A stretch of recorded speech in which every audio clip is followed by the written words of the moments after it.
अभी आपने खबर तो देखी होगी कि चीन ने अरुणाचल प्रदेश के 30 जगहों के नाम बदल दिए हैं, नया नामकरण कर दिया। बीजेपी के ही नेता तापिर गाओ की माने तो चीन भारत की सीमा में अरुणाचल प्रदेश में लगभग 50 से 60 किलोमीटर अंदर तक आ चुका है, लेकिन इसके बाद भी मोदी सरकार कह रही है सब चंगा सी। चीन देश की सीमा में बार बार घुसपैठ कर रहा है, लेकिन सरकार का अब तक कोई एक्शन नहीं है। तो चलिए इस वीडियो में हम आपको बताते हैं कि चीन ने अब तक भारत की सीमा में कहां-कहां सेंध मारने की कोशिश की है।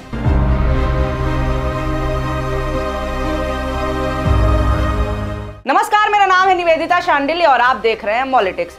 ये पहली बार नहीं है कि जब चीन ने अरुणाचल प्रदेश में जगहों के नाम बदले हों। इससे पहले 2017 में भी चीन ने अरुणाचल प्रदेश में 6 जगहों के नाम बदले थे। उसके बाद साल 2021 में 15 जगहों के नाम बदल दिए थे और पिछले साल भी 11 जगहों के नाम बदले थे। अब 30 जगहों के नाम बदल दिए हैं, जिसके बाद से विदेश मंत्री एस जयशंकर ने कहा है कि अगर मैं आज आपके घर का नाम बदल दूं तो क्या वो घर मेरा हो जाएगा क्या? लेकिन चीन ने सिर्फ नाम ही नहीं बदले हैं, बल्कि हमारी जमीन भी कब्जा ली है। पहला कब्जा देखिए, पूर्वी लद्दाख के LAC के उत्तरी छोर देप्सांग पर है। ITBP यानी इंडियन तिब्बतन बॉर्डर पुलिस के बूटसे कैंप के पास महत्वपूर्ण वाई जंक्शन पर अब चीनी सैनिकों का कब्जा है। यह भारतीय कंट्रोल वाले LAC के 15 किलोमीटर के दायरे में है।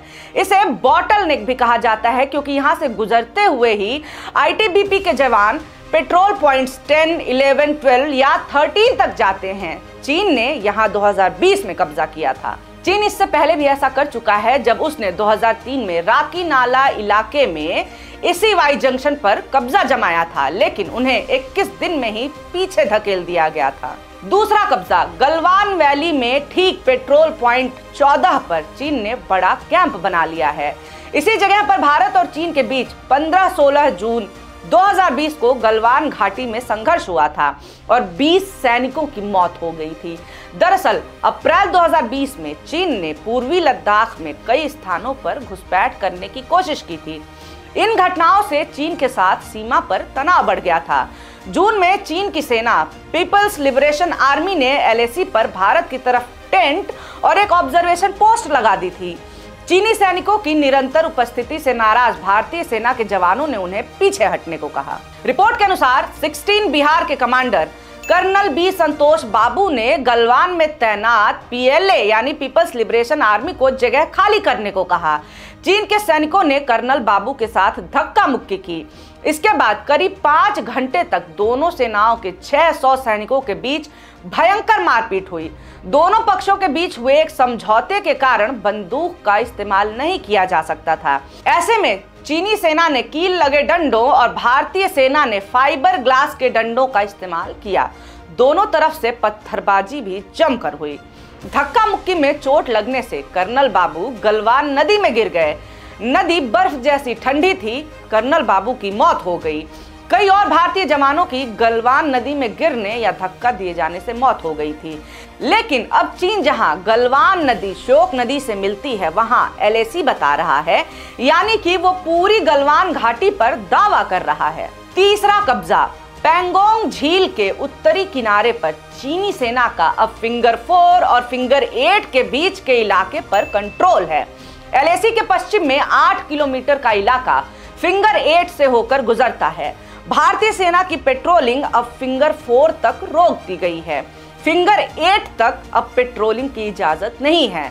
इस इलाके पर भी साल 2020 में चीन ने कब्जा कर लिया था और साल 2022 से चीन यहां पुल का निर्माण कर रहा है।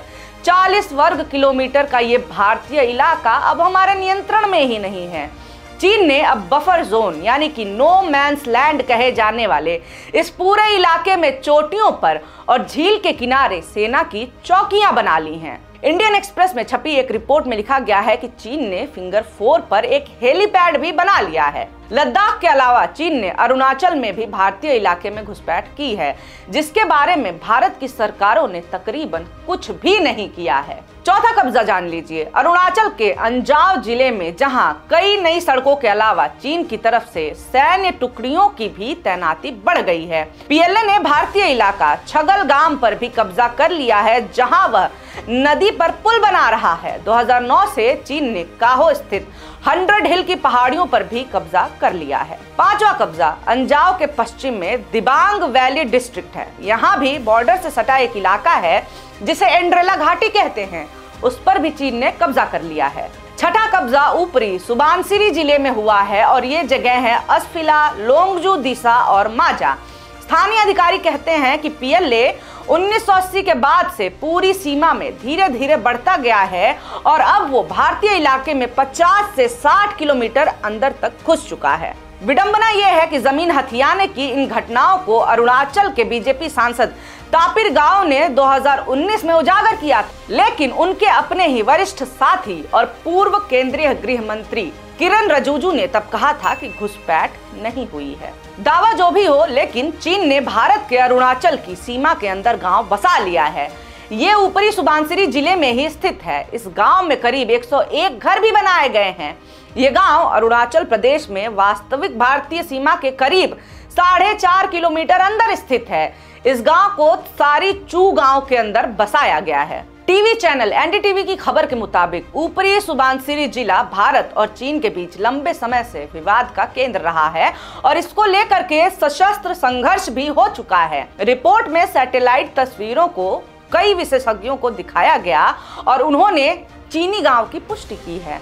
सैटेलाइट इमेज 1 नवंबर 2020 की है, जिसमें गांव नजर आ रहा है। इससे 1 साल पहले की तस्वीर में ये गांव नहीं नजर आ रहा है, लेकिन बीजेपी सरकार ने इस पर अब तक कोई कार्रवाई नहीं की है। पिछले साल जनवरी में आईबी यानी इंटेलिजेंस ब्यूरो द्वारा आयोजित वार्षिक डीजीपी कॉन्फ्रेंस में Leh superintendent of police P D Nitya ने एक पेपर सबमिट किया, जिसके मुताबिक भारत पूर्वी लद्दाख में 65 पेट्रोलिंग पॉइंट्स में से 26 गंवा चुका है। ऐसा भारतीय सुरक्षा बलों द्वारा गश्त नहीं करने के कारण हुआ है। इसके अलावा पीडी नित्या ने कहा, जिन क्षेत्रों में असहमति के कारण बफर जोन बनाए गए हैं, वहां सेना की तैनाती ना होने की वजह से भारत को ही नुकसान होगा। ये बफर जोन बाद में नियंत्रण रेखा का रूप ले लेंगे, जिससे भारत अंततः इन क्षेत्रों पर नियंत्रण खो देगा। बफर जोन से भारत को नुकसान होगा। इस बारे में कोई स्पष्टता नहीं है कि डिसएंगेजमेंट प्रक्रिया में कितनी भूमि को बफर जोन में परिवर्तित किया गया है। भारत सरकार द्वारा बफर जोन बनाना किसी सीधी लड़ाई से बचने के लिए उठाया गया एक कदम है। इसका मतलब है कि हमारे मोदी जी चीन को लाल आंखें नहीं दिखा पा रहे हैं। वीडियो अच्छा लगा हो तो लाइक कर दीजिएगा और इस पे आपकी क्या राय है, अपना सजेशन हमें कमेंट करके जरूर बता दीजिए। और ऐसे ही वीडियोज आप देखते रहें, इसके लिए हमारे चैनल मॉलिटिक्स को सब्सक्राइब जरूर करें। बहुत शुक्रिया, बहुत धन्यवाद।